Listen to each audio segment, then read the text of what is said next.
TULIP is committed to managing health and safety to ensure that all sites are as safe as we can make them. You have a part to play too. Each site has its own processes for managing health and safety. However, the basic principles are the same. The following information will highlight some common health and safety rules and procedures found on TULIP sites. Safety signs. It is not only road signs that are different colours. Colour is also used to indicate safety signs. This works much like a traffic light system. Red for stop, yellow for be prepared, and green for go. The common ones are mandatory. If the sign is blue, it means you must do it. For instance, wear hearing protection, wear a dust mask, wash your hands, or hold the rails on the stairs. Prohibition. Red means you must not do it. For example, no running, no smoking, no thoroughfare, no eating or drinking. Safe conditions.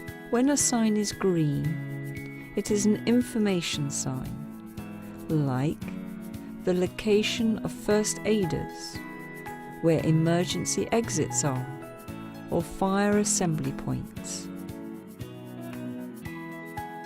Warning. A yellow sign alerts you to potential danger, so you must take care. These signs can be used to warn of slippery floors, forklift trucks moving, warning of amputation. Machines may start without notice. Chemical hazards. Orange means there are hazardous chemicals in the area that may, for instance, be harmful or irritant, poisonous, harmful to the environment, or flammable. You are not expected to know what each of the signs mean yet, but you do need to familiarize yourself with them. If in doubt, always ask so that you can take the necessary action. Common hazards. There are a variety of hazards commonly found on all TULIP sites. Site-specific hazards should be explained to you on your local induction. However, be aware of the following. Movement around site. When moving around the site and inside the buildings, walk at a normal speed. The faster you move, the greater the potential for accidents. Slippery floors. Due to the nature of the business, floors may become slippery due to meat debris or being wet. Take extra care and be alert when moving around the site. When you see a spillage or debris, you will need to either report it or clean it up yourself. However, only clean up chemical spills if you have been properly trained to do so. Dangerous machinery. Only operate machinery that you have been trained and are skilled to use. If you notice a machine is damaged, call an engineer rather than do something about it yourself. And never put your hands or arms into any openings on machines or through machine guards. Knives. Most, if not all of you, use sharp knives at home. However, for everyone's safety in the workplace, use only a knife if you have received training at TULIP, and always wear the correct personal protective equipment when using a knife. Moving equipment. When moving equipment around a site, ensure you check it is not damaged before you use it. If it is damaged, set it aside and mark it up for repair and find one that is not damaged. Make sure you have a clear route before you start moving it. Keep arms and hands inside of frames to prevent accidents. Walkways and moving vehicles. Where there are marked walkways, use them and walk at a normal speed. At certain locations on sites, vehicles such as forklift trucks may need to cross the marked walkways. Give way to them because it is easier for you to stop. Keep alert for moving vehicles when walking around both in and outside the buildings.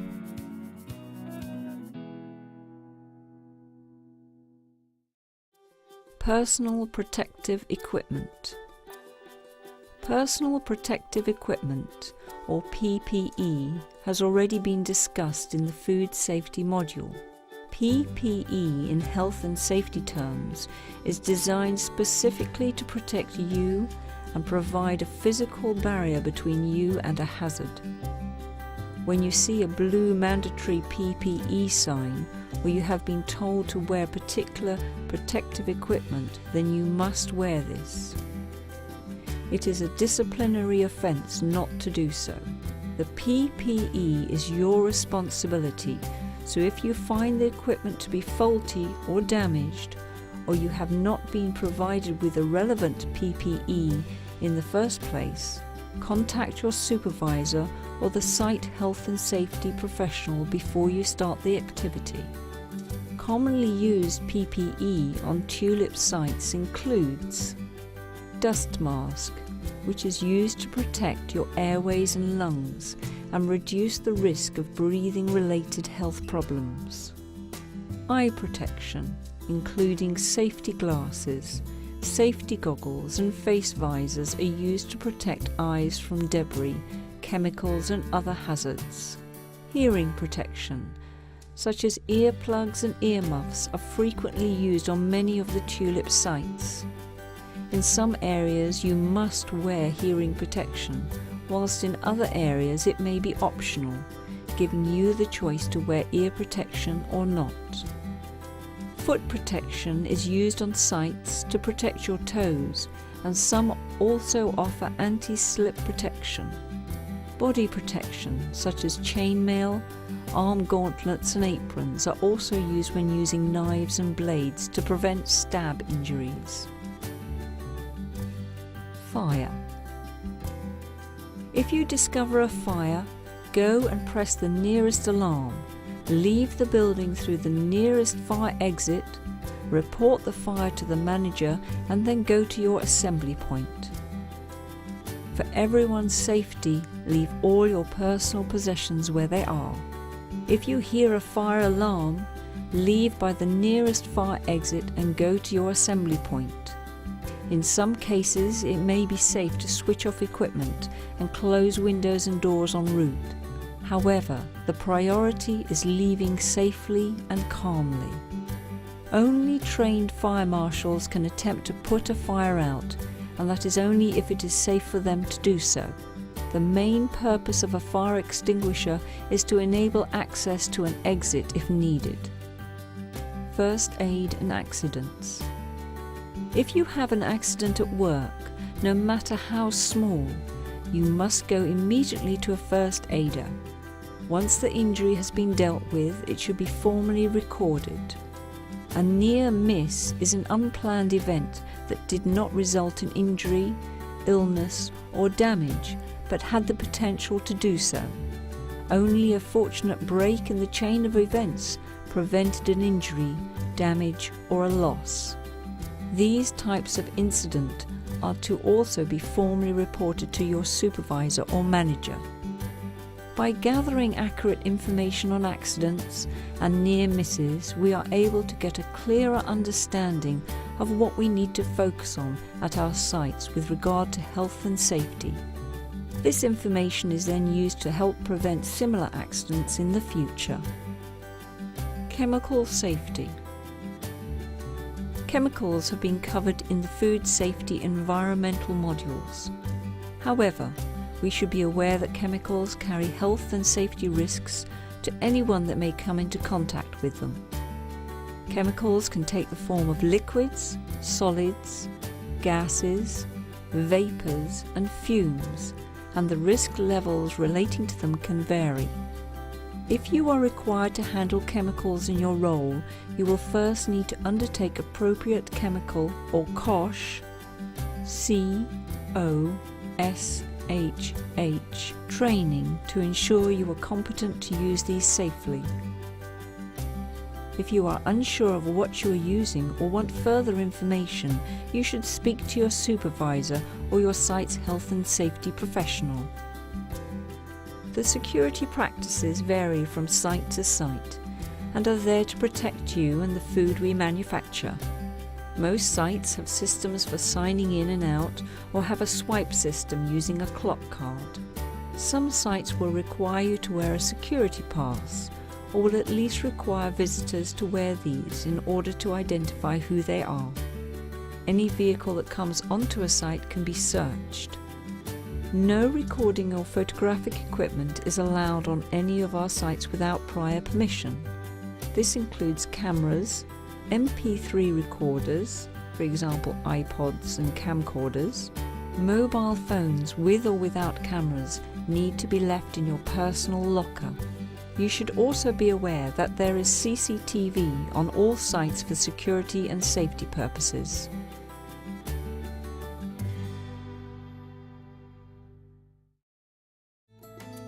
Physical health. Work-related upper limb disorders are a common physical health complaint within the food industry. If you carry out certain repetitive actions, either in work or outside work, it may increase the likelihood of upper limb disorders which can affect your hands and fingers, wrists, forearms, elbows, shoulders and neck. They can cause or make worse health complaints such as pain and swelling, restricted movement in the wrists, elbows and shoulders, sensations like pins and needles, or a combination of all of these. If you show signs of any of these symptoms, you must report this to your supervisor without delay. To minimize the risk of work-related upper limb disorders, risk assessments are carried out on repetitive tasks, and job rotation takes place. You can also help reduce your own risk. It is important that you avoid using too much force, overstretching, or bending over your workstation. Look after your own personal fitness and perform regular exercises several times a day unless you are already suffering from a physical problem such as a sports injury or a hernia. Manual handling is the term used to describe the physical effort required to move a load either by lifting, carrying, pushing, pulling, or setting down. Before undertaking any manual handling activity, you should plan your move, remembering to consider the task, individual, the load, and the environment.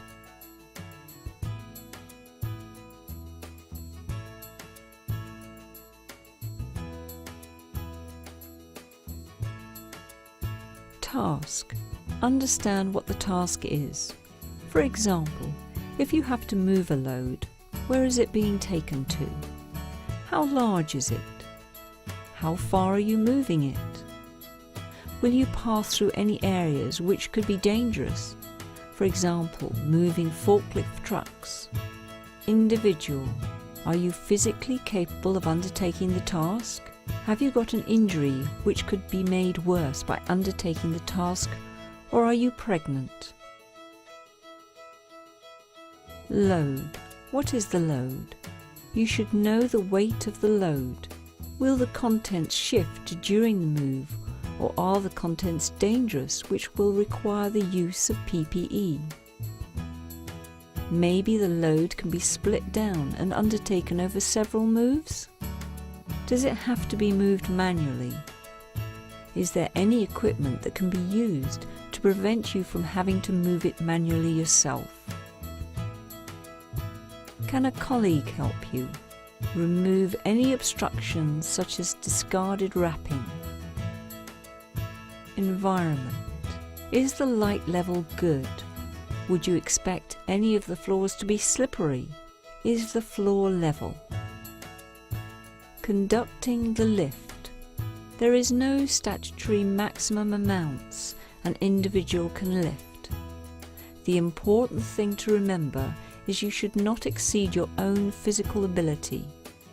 If you think it is too heavy, do not attempt the lift. Think before lifting. Keep the load close to your waist, with the heavier side of the load next to your body. If this is not possible, try to slide it towards your body before attempting the lift. Adopt a stable position. Keep your feet apart with one leg slightly forward to maintain balance, alongside the load if it is on the ground. Avoid tight clothing or unsuitable footwear, which may make this difficult. Get a good grip. Where possible, the load should be held as close as possible to the body. This may be better than gripping it tightly with hands only. Start in a good posture. At the start of the lift, slight bending of the back, hips and knees is preferable to fully flexing the back or fully flexing the hips and knees. Move slowly and smoothly. The load should not be jerked or snatched, as this can make it harder to keep control and can increase the risk of injury. Put down, then adjust. If precise positioning of the load is necessary, put it down first, then slide it into the desired position. Avoid twisting the back or leaning sideways, especially while the back is bent. Shoulders should be kept level and facing in the same direction as the hips. Turning by moving the feet is better than twisting and lifting at the same time. Keep the head up when handling. Looking ahead, not down at the load once it has been held securely. Don't lift or handle more than can be easily managed. There is a difference between what people can lift and what they can safely lift. If in doubt, seek advice or help. Particular groups of workers may require additional support and guidance. New and expectant mothers. If you are pregnant or have recently had a baby, your supervisor, along with HR or health and safety, will arrange a risk assessment to ensure relevant steps are taken to protect the health of you and your child. You should inform HR or your supervisor as early as you can when you find out you are pregnant. Disabilities and changes in health. If you have a disability or your general state of health has changed due to an illness, for instance, a heart attack, or you have found out you have diabetes, tell your supervisor or HR. They will organise to assess the workplace to ensure reasonable adjustments have been investigated and, where possible, implemented to ensure safe working practices. If you are under 18 years of age, you are not allowed to operate certain equipment, such as forklift trucks and meat mincers. Relevant risk assessments will be undertaken to identify these restrictions. Summary. We all have our part to play in health and safety. If we all do our bit and follow these practices, you'll go home in the same shape you arrived at work in.